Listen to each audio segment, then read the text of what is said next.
Hello guys, welcome back to my channel stock mania. कैसे हो आप सब। आज का जो वीडियो रहेगा ये इथेरियम पे रहेगा, क्योंकि काफ़ी सारे लोगों का ये क्वेश्चन आता है कि इथेरियम इतना ज़्यादा बढ़ चुका है, अब हम क्या करें, या अब हम इस लेवल पे बाय करें या ना करें। तो सारे के सारे जितने भी क्वेश्चंस आपको इथेरियम को लेके पूरे लॉजिक के साथ, प्राइजेक्शन के साथ मैं आज की वीडियो में समझाऊंगा आप लोगों को। वीडियो को एंड तक ज़रूर देखना। ये वीडियो ज़्यादा से ज़्यादा 5 मिनट का रहेगा और ये 5 मिनट में आपका जो व्यू है इथेरियम को लेके वो बिल्कुल क्लियर हो जाएगा। अच्छे से आपको समझ में आ जाएगा कि आपको अभी करना क्या है, इस लेवल पे बाय करना है, नहीं करना, या सेल करना है, या वेट करना है। एक एक चीज़ मैं आपको डिटेल्ड में गाइस इस वीडियो में समझाऊंगा। सबसे पहले हम करेंगे monthly time frame analysis. Monthly time frame analysis में क्लियरली आपको एक चीज़ दिख रहा होगा, इथेरियम जो है एक रेंज में है। ये रेंज का हाई है। 2021 में ये इसने हाई बनाया था। उसके बाद आप देखो ये हाई 2021 के बाद अब जाके टच हुआ है इथेरियम के अंदर। इतने साल, 3 4 4 साल हो गए गाइस, 4 5 साल होने को गए। अब जाके ये हाई दोबारा से टच हुआ है। ठीक है, लो देखो, अब ये जो लो बना था, ये लो का ये रेंज था। पहली चीज़, हमें ये तो क्लियरली दिख गया कि 4 5 साल में इथेरियम जो है एक रेंज में रहा है। बिटकॉइन का चार्ट अगर आप देखोगे, बिटकॉइन का चार्ट जो है वो ट्रेंडिंग फेज में है, लेकिन इथेरियम का जो चार्ट है वो साइडवेज में है, जो बड़ा टाइम फ्रेम है। इसका मतलब क्या है, अभी एक्चुअल में अगर आप लोग नोटिस करोगे ना, तो इथेरियम ने अभी मूव किया ही नहीं है। जो एक ट्रेंडिंग फेज होता है, जैसे ये जो इससे पहले का जो आप पूरा फेज देख रहे हो, ये ट्रेंडिंग फेज था। इसको बोलते हैं ट्रेंड। एक्चुअल में जो क्रिप्टोज में जो ट्रेंड आते हैं वो ये होते हैं। लेकिन उसके बाद क्या है, ये साइडवेज फेज है। बिटकॉइन का अगर आप चार्ट देखोगे, बिटकॉइन में आपको क्लियरली दिखेगा कि बिटकॉइन जो है वो ट्रेंडिंग फेज में है। इथीरियम में हमें क्या करना है, अब ये समझते हैं। सबसे पहले बिल्कुल बेसिक चीज़ समझो, इथीरियम जो है वो अपने हाई पे पहुंच चुका है, पहली चीज़। दूसरी चीज़ क्या, आपको एक चीज़ नोटिस करना, ये तो हो गया हमारा मेजर रेसिस्टेंस जोन, जहाँ पे लास्ट टाइम टच किया था 2021 में। उसके बाद क्या, उसके बाद आप नोटिस करो, ये जो जोन आप देख रहे हो, ये जोन पे भी मल्टीपल रिजेक्शंस थे। 2024 का जोन था ये, मार्च के आसपास का। यहाँ से रिजेक्शन स्टार्ट हुआ था इस जोन में, मतलब 3741 से लेके मोटा मोटा 4000 4100 के आसपास का ये पूरा सेलिंग का जोन था। अभी हमें क्लियरली ये जोन देख के क्या समझ में आ रहा है कि बिटकॉइन ने 4000 वाला जो लेवल था वो ब्रेक कर दिया है, और अपना जो मेजर रेसिस्टेंस जोन है उस जोन के पास में बिटकॉइन इथेरियम जो है वो पहुंच चुका है। अब वीकली टाइम फ्रेम पे देखते हैं। वीकली टाइम फ्रेम पे समझो, वीकली टाइम फ्रेम पे अगर आप देखोगे ना, ये आपको दिख रहा होगा वीकली कैंडल क्लियरली क्लोज हो चुका है इथेरियम में।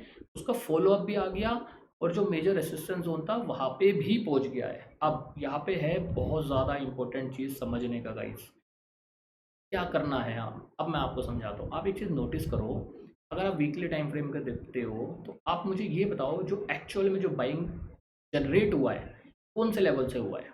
वो हुआ है यहाँ से, लोअर लेवल से हुआ है।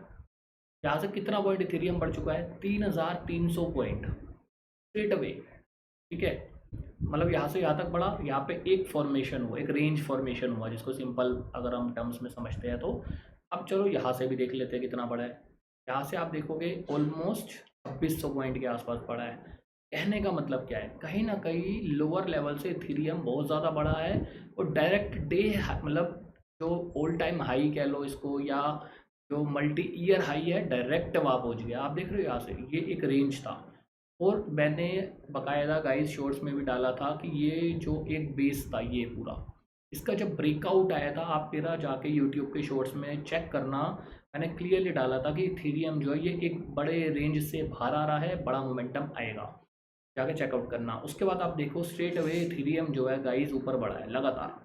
अब दूसरी चीज़ क्या, एक पॉइंट और समझो, क्या समझना है। आप देखो यहाँ से अगर एक्चुअल में देखोगे ना, यहाँ से स्ट्रेट अवे इथेरियम ऊपर गया है। कितने पॉइंट बढ़ा है, यहाँ से बढ़ा है ये 1400 पॉइंट्स। क्या आप मेरे को बताओ कि अभी हमने मल्टी टाइम फ्रेम एनालिसिस करा, मंथली भी देखा, वीकली भी देखा, डेली भी देखा, आपको ऐसा नहीं लग रहा कि इथेरियम लोअर लेवल से बहुत ज़्यादा एकदम बढ़ा है, और कोई बहुत सॉलिड हमें रेंज नहीं मिला। रेंज कब मिला था हमें, यहाँ पे, इसको बोलते हैं रेंज एक्चुअल में, कि मार्केट ने मूव किया, एक रेंज बनाया और फिर मोमेंटम कर रहा है इस तरीके से, फिर एक शॉर्ट रेंज बनाया, फिर मोमेंटम किया। अभी क्या है, कुछ चीज़ें बिटकॉइन इथेरियम, पहली चीज़ सेलिंग जोन के पास में है।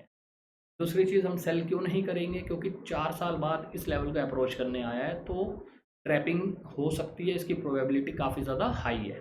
बट हमें करना क्या है? अब ये जो पूरा जोन देख रहे हो ना आप, ये 3750 से 4000 का ये जो जोन है, ये है गाइस एक डिमांड जोन। ये जो आप जोन देख रहे हो, ये जोन है एक डिमांड जोन। ये जोन अगर इथीरियम सस्टेन करके रखता है, आने वाले दिनों में हमें बहुत बड़े मूव्स इथीरियम में देखने को मिलेंगे। मैं क्या एक्सपेक्ट कर रहा हूँ, जो एक्चुअल में एक ट्रेडर को मिलना चाहिए मौका, रीज़न क्या है उसके पीछे का? देखो, जब ये रेंज बनती है ना, जब मोमेंटम आना स्टार्ट होता है, ब्रेकआउट होता है, हमें ना एक स्टॉप लॉस लगाने का प्लेस मिल जाता है। एज ऑफ नाउ अगर आप बात करोगे जिस तरीके से प्राइस फॉर्मेशन हुआ हुआ है, यहाँ पे कहीं पे भी स्टॉप लॉस लगाने का मौका नहीं है हमारे पास। तो अगर यहाँ पे इसी जोन में, अगर इसी जोन में गाइस इथीरियम जो है, अगर यहाँ थोड़े दिन एक रेंज बना देता है इधर इस तरीके से, के बाद ये रेंज का ब्रेकआउट देता है ऐसे, ये बेस्ट सेटअप होगा मेरे हिसाब से इथीरियम को एक बड़े टारगेट्स के लिए होल्ड करने का। तो इस हिसाब से आप अपना प्लान करना। मैंने पहले मंथली टाइम फ्रेम आपको समझा दिया, उसमें क्या चल रहा है। वीकली में मैंने आपको बता दिया उसमें क्या हो रहा है। ओवरऑल ट्रेंड इथीरियम का बुलिश है, नो डाउट, बट जो एक मेजर 4 साल से एक साइडवेज था, उससे अभी तक बाहर नहीं आया है।